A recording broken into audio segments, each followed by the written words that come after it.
இன்றைக்கும் டெல்லி ஹைகோர்ட்டிலே வழக்கு தொடர்ந்திருக்கிறோம். சூழ்ச்சியினாலே தன்னை தலைவன் என்று சொல்லிக் கொண்டிருக்கிறான். சூழ்ச்சி. ஆக இன்றைக்கு ஒட்டுமொத்த தமிழ் மக்கள், ஒட்டுமொத்த வன்னிய மக்கள், ஒட்டுமொத்த பிற சமூகத்தினர், ஒட்டுமொத்த பிற கட்சியினர் எல்லாம் இவனுடைய சூழ்ச்சியை புரிந்து கொண்டார்கள். நீ எந்த கோர்ட்டு, சுப்ரீம் கோர்ட்டு போனாலும், எந்த கோர்ட்டு போனாலும் இந்த ராமதாஸ் ஜெயிப்பான், வெல்லுவான்.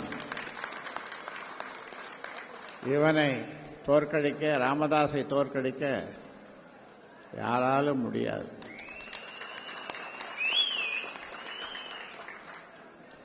உரிமையை பறிக்க எண்ணாதே, உடைமையை பறித்துக்கொள். என்னிடம் என்ன இருக்கிறது பறித்துக்கொள்? எல்லாவற்றையும் தான் பறித்து கொண்டாயே, என்னிடம் ஒன்றும் இல்லை. ஆனால் வியர்வை சிந்தி 46 ஆண்டு காலம் 96,000 கிராமங்களுக்கு சென்று எம் மக்களை சந்தித்து எம் மக்களிடம் பேசி அவர்களுக்கு இதை நம்முடைய சமூகத்தின் நிலைமையை சொல்லி வளர்த்த இந்த கட்சியை நீ முழுதும் அபகரிக்க எண்ணுகிறாய்.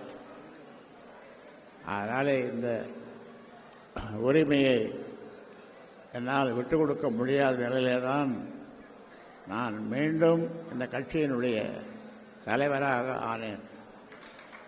எனக்கு உதவியாக என் மூத்த மகள் செயல் தலைவராக ஸ்ரீகாந்தி பரசுராமன்